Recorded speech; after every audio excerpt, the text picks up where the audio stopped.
When we speak about salt, most people think only of the kitchen. They see it as a seasoning, something ordinary, too common to carry any deep meaning.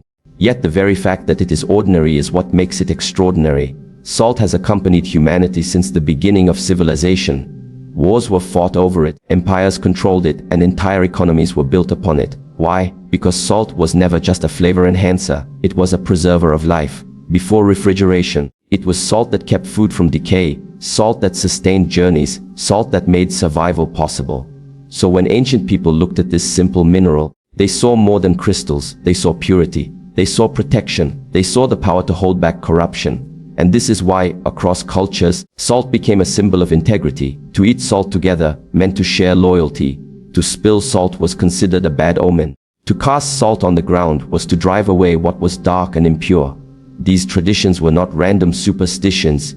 They were the recognition of something deeper, that in the material world, salt prevented decay, and in the spiritual world, it symbolized the same. It was the line that said this far and no further. When you carry salt in your pocket, you are not just carrying grains of a mineral. You are carrying the memory of human wisdom, the echo of civilizations that understood the struggle between order and chaos, between purity and corruption.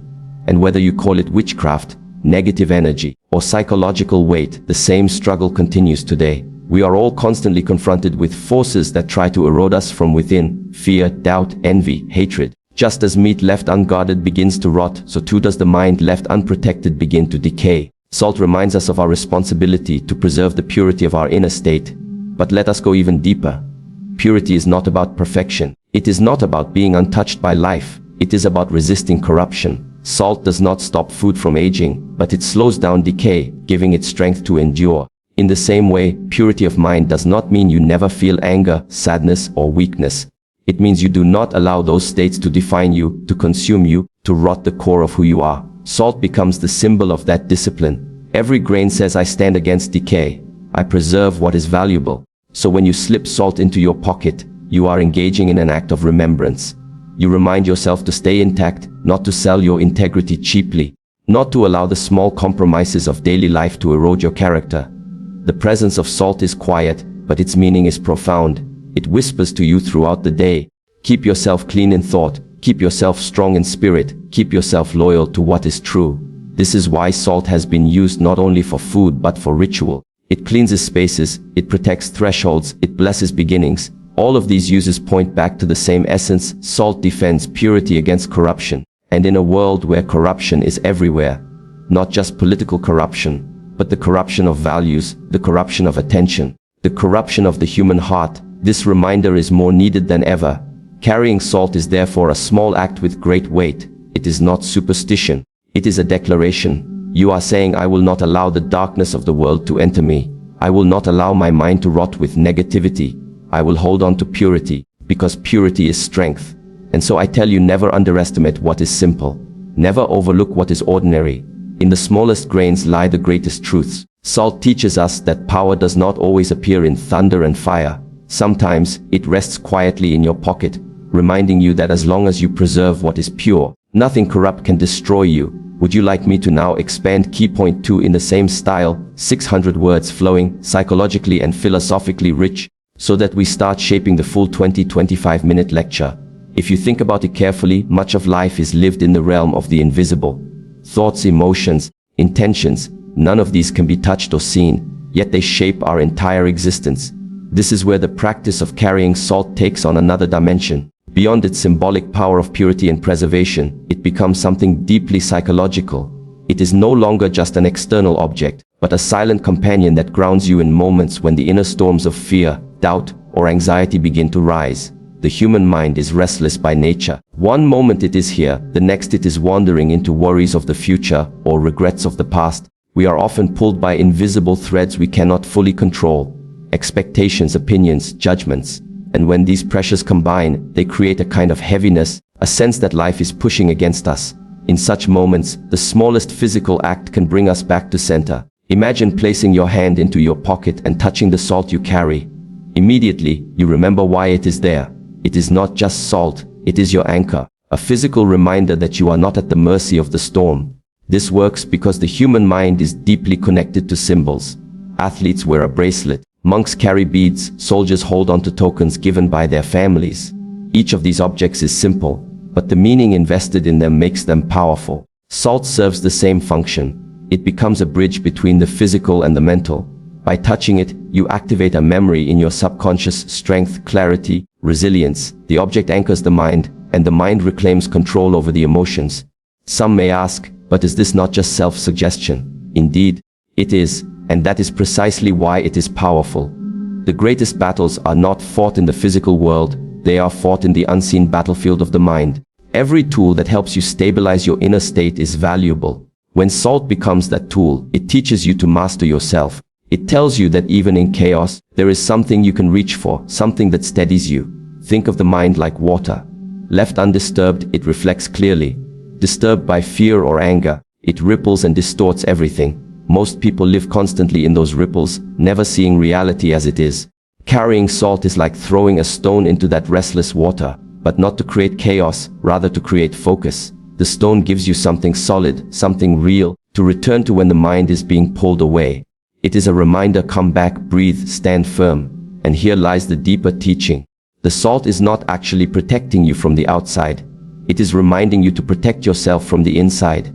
Because if the mind is steady, external attacks, whether they come as words, actions, or even so-called curses, lose their power. They cannot penetrate a centered mind. A distracted, anxious, unguarded mind becomes vulnerable. But a grounded mind, one that has trained itself to return again and again to clarity, is untouchable. So carrying salt is not a superstition. It is a practice in awareness. Each time you feel its presence in your pocket, you are being trained to return to yourself. It is the same principle behind meditation, martial arts, or prayer. Use a form to awaken the formless.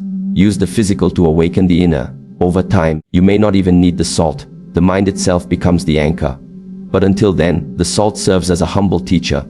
This is the lesson. Strength is not the absence of weakness, but the ability to return to center again and again. No matter how many times life tries to pull you away, carry the salt not as a superstition, but as a practice. And every time you touch it, let it remind you of one simple truth. Clarity is already within you. You only need to remember it. For thousands of years, salt has been used as a boundary. People would scatter it at their doors, pour it across thresholds, or carry it with them on long journeys. The reason was always the same: salt was believed to stop dark forces from entering. Today, many dismiss this as folklore. But if we look closer, we see that it carries a timeless truth. Salt functions as a barrier, not only in the physical world, but also in the realm of energy and the mind. When we speak of witchcraft, curses, or negative influences, we must understand that these words point to something deeper. They are expressions of human experience with unseen forces. In modern language, we might call them destructive energies, toxic intentions, or psychological intrusions. Whether someone believes in spiritual attacks or not, everyone knows what it feels like to be drained by another's envy, weighed down by hostile words, or trapped in the shadow of negative environments. Salt, as a symbol and as a practice, reminds us that boundaries are essential. Without boundaries, corruption seeps in. With boundaries, we remain intact. From a psychological perspective, the mind is highly permeable. It absorbs impressions constantly, images, emotions, conversations. Not all of what enters us is nourishing. Some of it is harmful, even poisonous. If we are not vigilant, this negativity settles in and begins to shape our inner state. Salt becomes the reminder to create a line, to say, I choose what enters me. I decide what I allow into my mental and spiritual space. Just as salt preserves food by stopping decay from spreading, it preserves the mind by stopping destructive energies from taking root.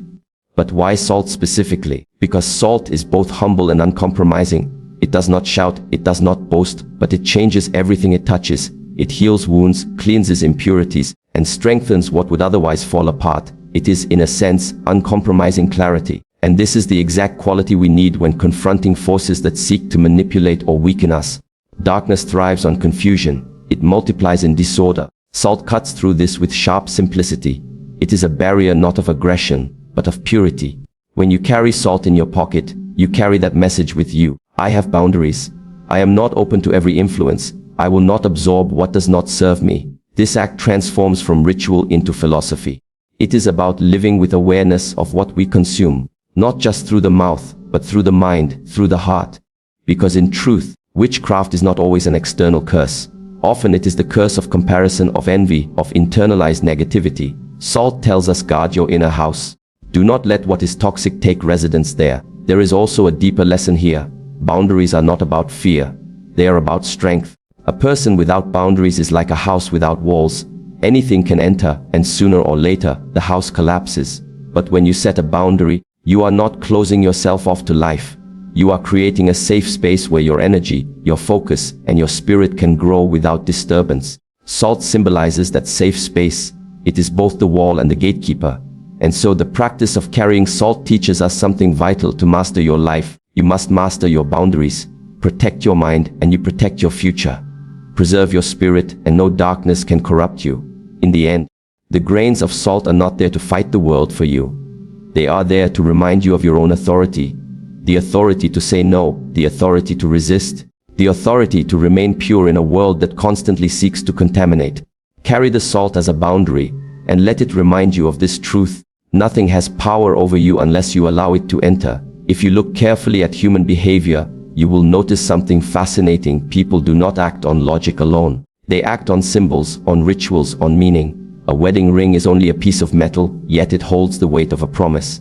A national flag is only fabric and color, yet people are willing to live and die for it. Why? Because the human mind is not satisfied with information. It needs form. It needs something tangible to carry the invisible. This is why rituals have existed in every culture, in every era. They shape the subconscious, and the subconscious shapes reality. Salt is one of those rituals. When you place it in your pocket, it is not about believing the mineral itself will magically stop misfortune. It is about entering into a relationship with a symbol, and symbols speak directly to the subconscious. You may tell yourself with words, I am protected, I am strong, I am clear. But when you also carry an object that represents this protection, the message penetrates deeper. It bypasses the surface level of thought and plants itself into the soil of the inner mind. That is where change truly happens. Modern psychology calls this embodied cognition. It means that the way we use our body, the way we engage with objects, directly influences the way we think and feel. A simple example: stand tall with your chest open and shoulders back, and you will feel more confident than if you slump forward with a closed posture. The body informs the mind. Likewise, holding salt, feeling it in your pocket, is a physical cue that awakens a mental state of clarity and strength. The ritual becomes a bridge between action and belief. Skeptics often dismiss rituals because they confuse the symbol with the essence. They say, carrying salt doesn't change anything. But this misses the point. It is not the salt by itself. It is the relationship you build with it. The salt is a reminder, a trigger, a key that unlocks a state of mind. The more you engage with it, the stronger the association becomes. Eventually, even the thought of salt is enough to restore you to that state. This is the way symbols work. They compress vast meaning into a small form. This is also why destructive forces, whether we call them witchcraft, curses, or simply psychological manipulation, use ritual as well. A curse is nothing more than a ritual of negative intent. The words, the gestures, the objects, all of them are designed to plant a seed of fear in the subconscious. If you accept that seed, it grows. But here is the key insight: just as darkness uses ritual to weaken, you can use ritual to strengthen. Salt becomes the counter symbol. It tells your subconscious, I am shielded, I am not open to intrusion, I preserve my integrity. And when the subconscious accepts this message, your reality begins to align with it. Philosophically, this teaches us that the world is not shaped only by what is visible. It is shaped by the invisible agreements we make with ourselves. If you agree to fear, fear will rule you. If you agree to strength, strength will guide you. Rituals are the tools by which we anchor those agreements. Salt, carried daily, becomes such a tool, a practice of consciously choosing strength over weakness, clarity over confusion, purity over corruption. So when you place salt in your pocket, do not think of it as a charm. Think of it as a declaration. You are declaring to your subconscious, I walk with clarity, I preserve what is pure, I will not be corrupted. And with every step, that declaration grows stronger. In the end, the salt is not just in your pocket, it is in your mind, it is in your spirit. And the more you honor the ritual, the more it transforms you. The truth is simple: rituals shape reality because they shape you. Carry the salt, not to believe in magic, but to practice mastery. And mastery begins with the symbols you choose to live by. Discipline is often misunderstood. People hear the word and immediately think of punishment, of rigid control, of something heavy and restrictive.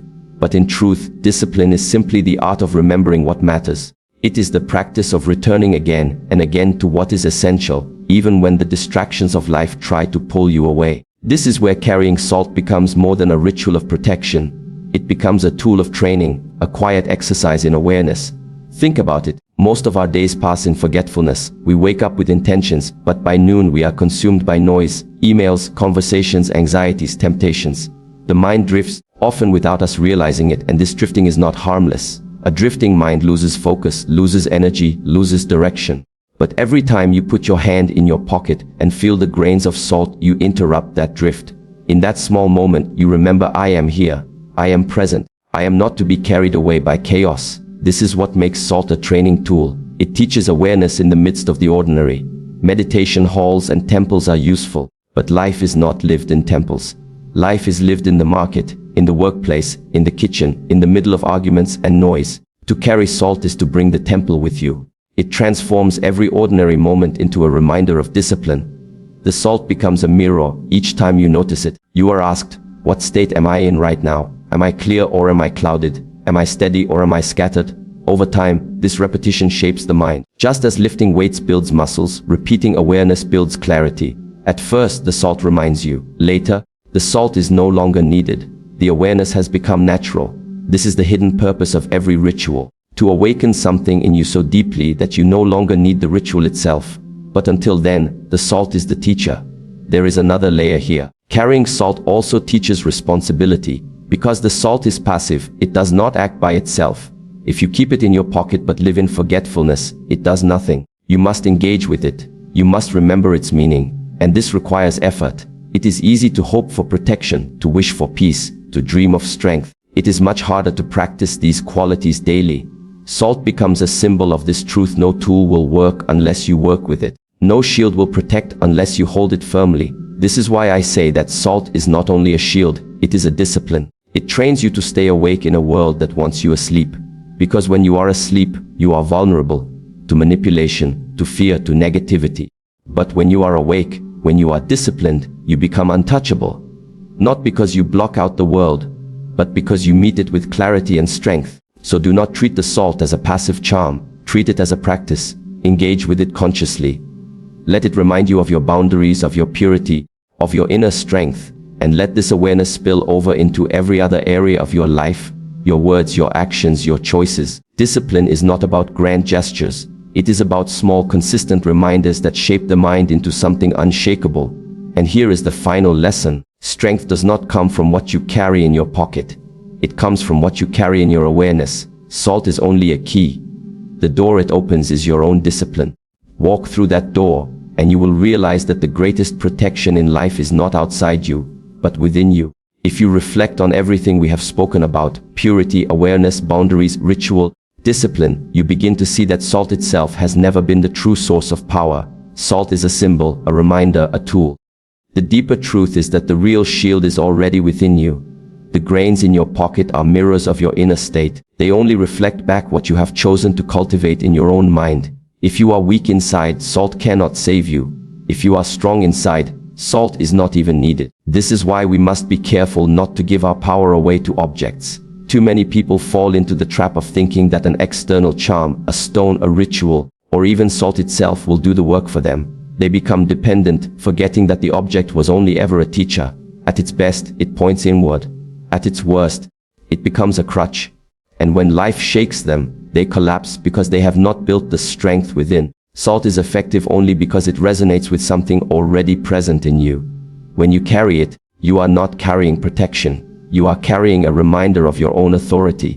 It is this recognition that makes it powerful. The real barrier against witchcraft, against curses, against negativity of any kind, is not a substance outside of you. It is the clarity of your mind, the purity of your intentions, and the discipline of your actions. Think of a warrior holding a shield. The shield itself is not enough. If the warrior is careless, distracted, or afraid, the shield will fail. But if the warrior stands alert, disciplined, and courageous, the shield becomes an extension of that inner strength. Salt works in the same way. It is not the shield by itself. It is your relationship with it, your awareness while carrying it, your ability to let it remind you of what is already within you. This is where philosophy meets practice.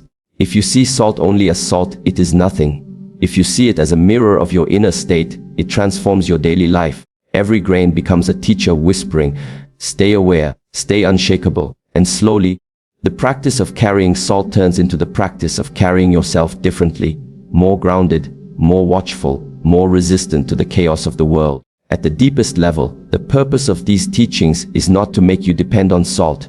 It is to wake you up to your own hidden strength, because if salt can remind you to stand firm, then one day you will no longer need it. The awareness itself will live inside you, effortless and natural. Then, whether you carry salt or not, you will move through life untouchable, not because nothing happens to you, but because nothing can corrupt the core of who you are. So the final lesson is simple: the true shield is not in your pocket, it is in your mind. The true destroyer of witchcraft is not salt, but your own discipline, clarity, and presence. Salt is only the doorway, you are the one who must walk through. Carry salt if it helps you, let it teach you. But do not mistake the grain for the ground it points to. The real strength has always been within you. And when you realize this, no darkness, whether external or internal, will have power over you again. Because in the end, salt is not the protector you are.